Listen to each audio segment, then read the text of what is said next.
Hello ಸ್ನೇಹಿತರೆ, ಸ್ವಾಗತ ನನ್ನ ಚಾನಲ್ಗೆ. ಇವತ್ತು ಯಾವ ಮೂವಿ ಬಗ್ಗೆ ರಿವ್ಯೂ ಮಾಡ್ತಾ ಇದ್ದೀವಿ ಅಂದರೆ ಭೀಮಾ.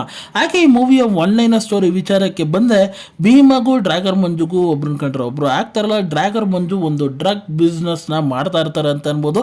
ಭೀಮಾ ಅದ್ರ ವಿರುದ್ಧ ಹೋರಾಡಿ ಈ ಡ್ರಗ್ ದಂಧೆನ ಹೇಗಾರ ತೀವ್ರವಾಗಿ ಮಟ್ಟ ಕಟ್ಟಬೇಕು, ಈ ಡ್ರ್ಯಾಗರ್ ಮಂಜುಗೆ ಏನಾರ ಒಂದು ಗತಿ ಕಾಣಿಸ್ಬೇಕು ಅನ್ನೋ ಒಂದು ಯೋಚನೆಯಲ್ಲಿ ಇರ್ತಾರೆ.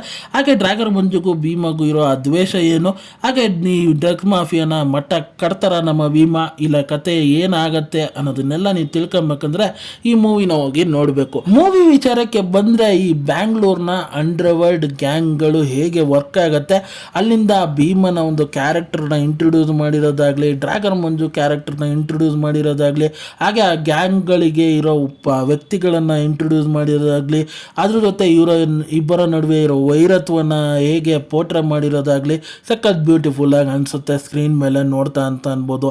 ಅದ್ರ ಜೊತೆ ಒಂದು ಡ್ರಗ್ ಮಾಫಿಯಾ ಬಗ್ಗೆ ಮಾತಾಡೋದು, ಜೊತೆಗೆ ಆ ಪಾಲಿಟಿಕ್ಸ್ ಗೇಮ್ನ ಆ್ಯಡ್ ಆನ್ ಮಾಡೋದು, ಜೊತೆಗೆ ಒಂದು ಪೊಲೀಸ್ ಆಫೀಸರ್ನ ಎಂಟ್ರಿ ಆಗೋದು, ಅಲ್ಲಿಂದ ತನಿಖೆ ಶೈಲಿ ಸ್ಟಾರ್ಟ್ ಆಗೋದು, ಹಾಗೆ ಅದ್ರ ಜೊತೆ ಒಂದು ತಾಯಿ ಎಮೋಷನ್ನು, ಜೊತೆಗೆ ಅಣ್ಣನ ಎಮೋಷನ್ಸು, ಹಾಗೆ ಒಂದು ಭೀಮನಿಗೊಂದು ಲವ್ ಆ್ಯಂಗಲ್ನ ಕೊಟ್ಟು ಮೂವಿನ ಎಂಟರ್ಟೈನ್ಮೆಂಟ್ ಆಗಿ ತೊಗೊಂಡು ಹೋಗ್ತಾರೆ.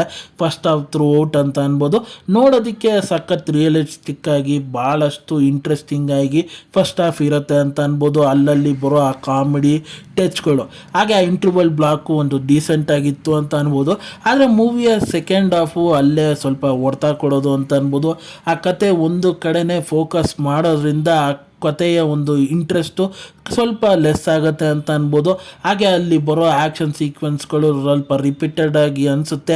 ಯಾವುದೇ ಹೊಸ ರೀತಿತನ ಅನ್ನೋದು ಫೀಲ್ ಆಗಲ್ಲ ಸೆಕೆಂಡ್ ಹಾಫಲ್ಲಿ ಅಂತ ಅನ್ಬೋದು. ಆದರೆ ಅವರು ಕೊಟ್ಟಿರೋ ಕ್ಲೈಮ್ಯಾಕ್ಸ್ ಎಂಡಿಂಗು ಬ್ಯೂಟಿಫುಲ್ ಆಗಿತ್ತು. ಹಾಗೆ ಅದನ್ನು ಕನ್ಕ್ಲೂಡ್ ಮಾಡಿರೋ ವಿಧಾನ ಚೆನ್ನಾಗಿ ಫೀಲ್ ಆಗುತ್ತೆ ಅಂತ ಅನ್ಬೋದು.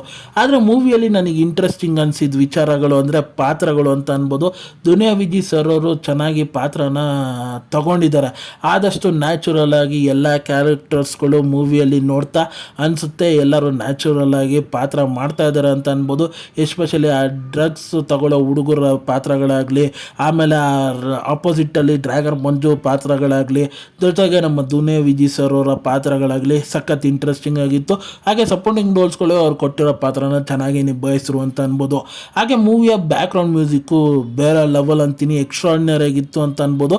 ಹಾಗೆ ನನಗೆ ಸಾಂಗ್ಸ್ಗಳು ಒಂದು ರೀತಿ ಹೊಸತನವಾಗಿ ಫೀಲ್ ಆಯಿತು ಅಂತ ಅನ್ಬೋದು. ಅದ್ರ ಜೊತೆ ನನಗೆ ಡೈಲಾಗ್ಸ್ಗಳು ಸ್ವಲ್ಪ ಕೇಳೋ ಮಟ್ಟಿಗೆ ಚೆನ್ನಾಗಿತ್ತು, ಇನ್ನೂ ಸ್ವಲ್ಪ ಬೀಪ್ ಆಗಿರ್ಬೋದಾಗಿತ್ತು ಅಂತಲೂ ಫೀಲ್ ಆಯಿತು. ಫ್ಯಾಮಿಲಿ ಸಮೇತ ನೋಡೋದಕ್ಕೆ ಸ್ವಲ್ಪ ಮುಜುಗರ ಆಗುತ್ತೆ. ಅಷ್ಟು ಬಿಟ್ಟರೆ ಮೂವಿಯಲ್ಲಿ ನನಗೆ ಆ ವಿಜುವಲೈಸೇಷನ್ಸ್ಗಳು ಸಿಕ್ಕಾಬಟ್ಟೆ ನ್ಯಾಚುರಲ್ ಆಗಿ ಅನಿಸುತ್ತೆ ಅಂತ ಅನ್ಬೋದು. ಒಂದು ರಿಯಲಿಸ್ಟಿಕ್ ಸ್ಟೆಚ್ಚು ಪ್ರತಿಯೊಂದು ಆ ವಿಜುವಲಲ್ಲಿ ಇತ್ತು ಅಂತ ಅನ್ಬೋದು. ಓವರಾಲ್ ಆಗಿ ಖಂಡಿತ ಒಂದು ಫ್ಯಾಮಿಲಿ ಸಮೇತ ನೋಡೋ ಅಂಥ ಮೂವಿ. ಡೈಲಾಗ್ಸ್ಗಳು ನೀವು ಕೇಳ್ತೀರಾ ಅಂದರೆ ಖಂಡಿತ ಅಷ್ಟು ಮಟ್ಟಿಗೆ ಹೋಗಿ ನೋಡ್ಬೋದು ಅಂತ ಹೇಳ್ತೀನಿ. ಹಾಗೆ ಈ ರಿವ್ಯೂ ನಿಮಗೆ ಆನೆಸ್ಟ್ ಅನಿಸ್ತಂದರೆ, ಈ ವಿಡಿಯೋ ಇಷ್ಟ ಆಯ್ತಂದರೆ ಈ ವಿಡಿಯೋಗೊಂದು ಲೈಕ್ ಮಾಡಿ, ಹಾಗೆ ನನ್ನ ಚಾನಲ್ನ ಸಬ್ಸ್ಕ್ರೈಬ್ ಮಾಡಿ, ಮತ್ತು ಬೆಲ್ ನೋಟಿಫಿಕೇಷನ್ ಆನ್ ಮಾಡಿ. ನಿಮ್ಮ ಅನಿಸಿಕೆ ಅಭಿಪ್ರಾಯ ಏನಿದ್ರು ಕಮೆಂಟ್ ಮೂಲಕ ತಿಳಿಸಿ. ಮತ್ತೆ ಮುಂದಿನ ವಿಡಿಯೋದಲ್ಲಿ ಸಿಗ್ತೀನಿ. ಅಲ್ಲಿ ತನಕ ನನ್ನ ಚಾನಲ್ಗೆ ಸ್ಟೇ ಟ್ಯೂನ್ ಆಗಿರಿ.